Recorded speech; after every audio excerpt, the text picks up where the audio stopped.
Hello students, नमस्कार। मैं राजेश आप सभी का एक बार फिर अपने यूट्यूब चैनल गुरुजी ज्ञान गंगा में स्वागत करता हूं। फ्रेंड्स, आज की वीडियो हिंदी व्याकरण के 30 महत्वपूर्ण प्रश्नों को समाहित किए हुए है, जो परीक्षा की दृष्टि से बहुत ही महत्वपूर्ण क्वेश्चंस हैं।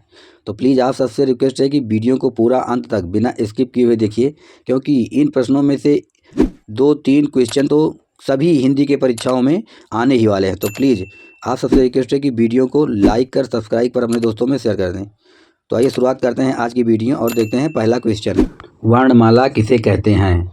वर्णमाला किसे कहते हैं? ए, शब्दों के क्रम को, बी, वर्णों के सुव्यवस्थित क्रम को, सी, वर्णों के मेल को, या फिर डी, वर्णों के क्रम को। तो इसका राइट आंसर है बी, वर्णों के सुव्यवस्थित क्रम को वर्णमाला कहते हैं। वर्णों के सुव्यवस्थित क्रम को वर्णमाला कहा जाता है। अगला क्वेश्चन है, हिंदी की कितनी उपभाषाएं हैं? हिंदी की कितनी उपभाषाएं हैं? ए 4, बी 5, सी 6, या फिर डी 7। तो इसका राइट आंसर है बी 5। हिंदी की कुल 5 उपभाषाएं हैं तथा हिंदी की कुल 17 बोलियां हैं। अगला क्वेश्चन है, भाषा की सबसे छोटी इकाई क्या है? भाषा की सबसे छोटी इकाई क्या है? ए शब्द, बी वर्ण, सी स्वर, या फिर डी व्यंजन। तो इसका राइट आंसर है बी वर्ण। भाषा की सबसे छोटी इकाई वर्ण है।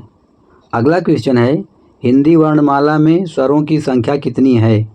हिंदी वर्णमाला में स्वरों की संख्या कितनी है? ए 10, बी 11, सी 12, या फिर डी 13। तो इसका राइट आंसर है बी 11। हिंदी वर्णमाला में स्वरों की संख्या 11 मानी गई है। हिंदी वर्णमाला में स्वरों की संख्या 11 मानी गई है।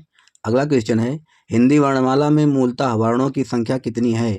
ए 50, बी 51, सी 52, या फिर डी 53। तो इसका राइट आंसर है सी 52। हिंदी वर्णमाला में मूलतः वर्णों की संख्या कुल 52 मानी गई है। अगला क्वेश्चन है, हिंदी वर्णमाला में व्यंजनों की संख्या कितनी है? हिंदी वर्णमाला में व्यंजनों की संख्या कितनी है? ए 32, बी 34, सी 36, या फिर डी 33। तो इसका राइट आंसर है डी 33। हिंदी वर्णमाला में व्यंजनों की संख्या 33 है। अगला क्वेश्चन है, हिंदी में कुल कितने अयोगवाह होते हैं? हिंदी में कुल कितने अयोगवाह होते हैं? ए 2, बी 4, सी 6, या फिर डी 8। तो इसका राइट आंसर है ए 2। हिंदी में कुल कितने अयोगवाह होते हैं? तो इसका आंसर है 2। अन और आ को हिंदी में अयोगवाह कहा जाता है।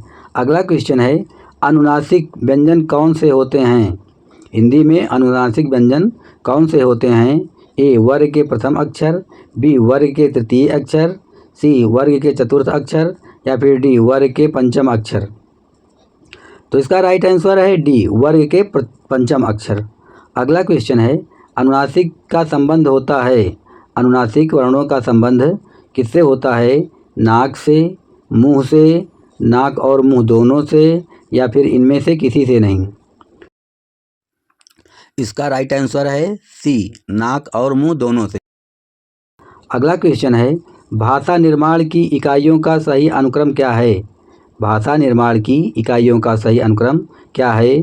ए शब्द ध्वनि वाक्य पद, बी शब्द वाक्य ध्वनि पद, सी पद वाक्य ध्वनि शब्द, या फिर डी ध्वनि शब्द पद वाक्य। तो इसका राइट आंसर है डी ध्वनि शब्द पद और वाक्य। भाषा निर्माण की इकाइयों का सही अनुक्रम डी है। ध्वनि, उसके बाद शब्द, उसके बाद पद, और सबसे अंत में वाक्य। अगला क्वेश्चन है, दो वर्णों के मेल से होने वाले विकार को क्या कहते हैं? दो वर्णों के मेल से होने वाले विकार को क्या कहते हैं? ए संधि, बी समास, सी उपसर्ग, या फिर डी प्रत्यय। तो इसका राइट आंसर है ए संधि। दो वर्णों के मेल से होने वाले विकार को संधि कहा जाता है। जब दो वर्ण आपस में मिलते हैं तो उनसे जो विकार उत्पन्न होता है उन्हें संधि कहा जाता है। अगला क्वेश्चन है, संधि कितने प्रकार की होती है? संधि कितने प्रकार की होती है? ए 1, बी 2, सी 3, या फिर डी 4। तो इसका राइट आंसर है सी, 3 प्रकार की।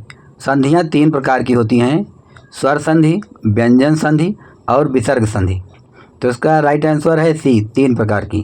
संधियाँ 3 प्रकार की होती हैं। अगला क्वेश्चन है, दयानंद में कौन सी संधि होगी? दयानंद शब्द में कौन सी संधि होगी? ए गुण संधि, बी दीर्घ संधि, सी व्यंजन संधि या फिर डी अयाज संधि। तो इसका राइट आंसर है बी दीर्घ संधि। दयानंद में दीर्घ संधि होगी। दया धन आनंद बराबर दयानंद। तो इसका राइट आंसर हुआ बी दीर्घ संधि। दयानंद में दीर्घ संधि है। अगला क्वेश्चन है, कपीस में कौन सी संधि है? कपीस में कौन सी संधि है? ए वृद्धि संधि, बी दीर्घ संधि, सी विसर्ग संधि या फिर डी यण संधि। तो इसका राइट आंसर है बी दीर्घ संधि। कपि धन ईस बराबर कपीस।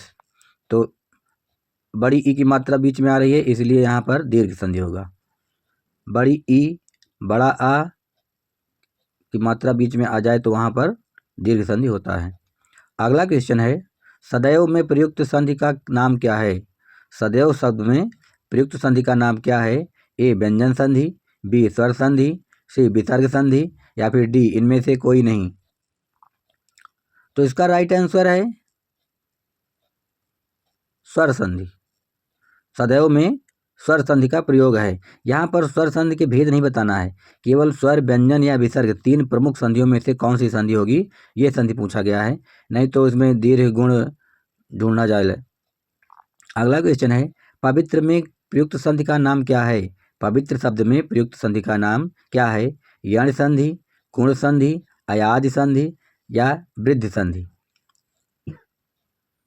तो इसका राइट आंसर है सी अयाज संधि। पो धन इत्र बराबर पवित्र। पो धन इत्र बराबर पवित्र। तो यहाँ पर हो गया अयाज संधि। अगला क्वेश्चन है, इत्यादि का सही संधि विच्छेद क्या है? इत्यादि का सही संधि विच्छेद क्या है?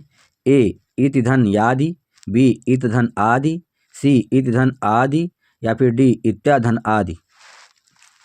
इन 4 विकल्पों में से इत्यादि का सही संधि विच्छेद क्या है? तो इसका राइट आंसर है सी इति धन आदि। इति धन आदि बराबर इत्यादि। यहाँ पर यण संधि होगा। यदि किसी भी अक्षर के पहले आधा अक्षर आ जाए बीच में तो वहाँ पर यण संधि होता है। अगला क्वेश्चन है, परोपकार में प्रयुक्त संधि कौन सी है? परोपकार में प्रयुक्त संधि कौन सी है? ए वृद्धि संधि, बी यण संधि, सी गुण संधि या फिर डी विसर्ग संधि। तो इसका राइट आंसर है सी गुण संधि। पर धन उपकार बराबर परोपकार। पर धन उपकार बराबर परोपकार। आ पर आ प्लस उ बराबर ओ हो रहा है, तो यहाँ पर होगा गुण संधि। अगला क्वेश्चन है, यशोदा में कौन सी संधि होगी? यशोदा शब्द में कौन सी संधि होगी? ए स्वर संधि, बी व्यंजन संधि, सी विसर्ग संधि या फिर डी इनमें से कोई नहीं। तो इसमें भी प्रमुख संधियां ही पूछी गई हैं कि यशोदा में कौन सी संधि होगी, स्वर, व्यंजन या विसर्ग। तो इसका राइट आंसर है सी विसर्ग संधि। यशोदा में विसर्ग संधि होगी। यशा धन दा बराबर यशोदा। यशा धन दा बराबर यशोदा, तो यहाँ पर विसर्ग संधि होगी। अगला क्वेश्चन है, प्रतिदिन में कौन सा समास है? प्रतिदिन में कौन सा समास है? ए अव्ययी भाव समास, बी तत्पुरुष समास, सी कर्मधारय समास या फिर डी द्वंद्व समास। तो इसका राइट आंसर है ए अव्ययी भाव समास। प्रतिदिन, इस शब्द में दिन के पहले जो है उपसर्ग लगा है, इसीलिए यहाँ पर अव्ययी भाव समास होगा। अव्ययी भाव समास की यही पहचान है कि शब्द के पहले उपसर्ग लगा हो। जिस शब्द में सबसे पहले उपसर्ग लगा हो वहाँ पर अव्ययी भाव समास होता है। अगला क्वेश्चन है, यश प्राप्त में कौन सा समास है? यश प्राप्त में कौन सा समास है? ए तत्पुरुष समास, बी कर्मधारय समास, सी द्विगु समास या फिर डी अव्ययी भाव समास।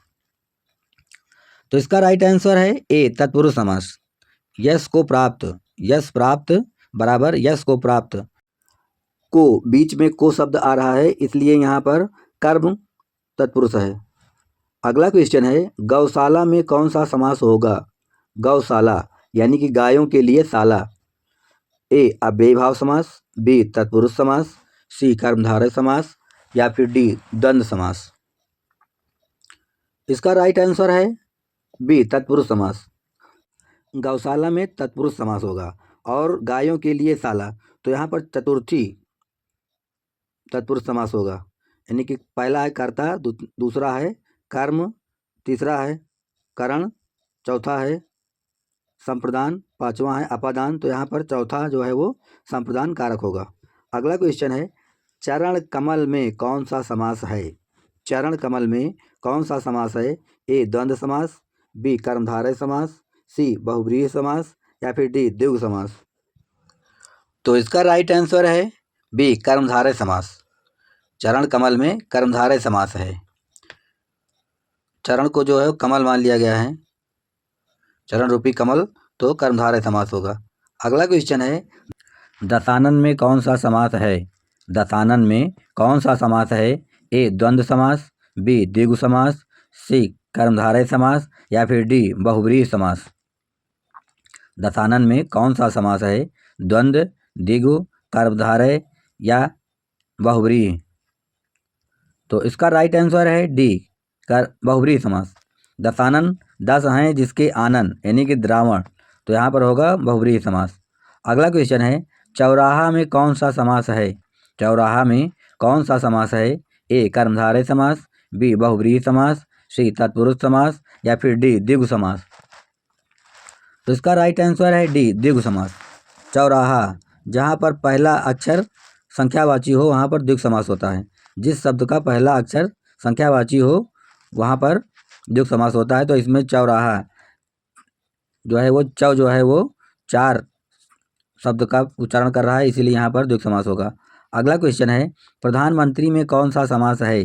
प्रधानमंत्री में कौन सा समास है? ए द्विगु समास, बी बहुव्रीहि समास, सी द्वंद्व समास या फिर डी तत्पुरुष समास। तो इसका राइट आंसर है बी बहुव्रीहि समास। मंत्रियों में जो मंत्रियों में जो प्रधान हो वही होता है प्रधानमंत्री। तो इसका राइट आंसर है बी बहुव्रीहि समास। अगला क्वेश्चन है, पंचवटी में कौन सा समास है? पंचवटी में कौन सा समास है? ए अव्ययीभाव समास, बी द्विगु समास, सी द्वंद्व समास या फिर डी कर्मधारय समास। पंचवटी में कौन सा समास है? अव्ययीभाव समास, द्विगु समास, द्वंद्व समास या कर्मधारय समास। तो इसका राइट आंसर है द्विगु समास। पंचवटी, पंच जिसमें कि पहला अक्षर जो है वो संख्यावाची आ रहा है, इसीलिए यहाँ पर होगा द्विगु समास, क्योंकि जिस शब्द में पहला शब्द संख्यावाची हो वहाँ पर द्विगु समास होता है। अगला क्वेश्चन है, राजपुत्र में कौन सा राजा का पुत्र, राजपुत्र में कौन सा समास है? ए अव्ययीभाव समास, बी तत्पुरुष समास, सी कर्मधारय समास या फिर डी बहुव्रीहि समास। तो इसका राइट आंसर है बी तत्पुरुष समास। राजा का पुत्र, इसमें जो है वो का लोप हुआ है, तो इसीलिए यहाँ पर हुआ तत्पुरुष समास। आज का अगला क्वेश्चन है, मृगनयन में कौन सा समास होगा? मृगनयन में कौन सा समास होगा? ए कर्मधारय समास, बी द्वंद्व समास, सी अव्ययीभाव समास या फिर डी बहुव्रीहि समास। तो इसका राइट आंसर है ए कर्मधारय समास। मृगनयन, कमल नयन, इन सब में जो है वो कर्मधारय समास होता है। अगला क्वेश्चन फ्रेंड्स आप सबके लिए है। आप सबको इस क्वेश्चन का आंसर कमेंट बॉक्स में देना है कि चौराहा शब्द में कौन सा समास होगा?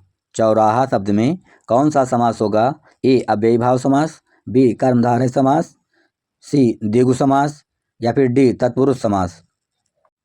फ्रेंड्स इस क्वेश्चन का आंसर कमेंट बॉक्स में दें।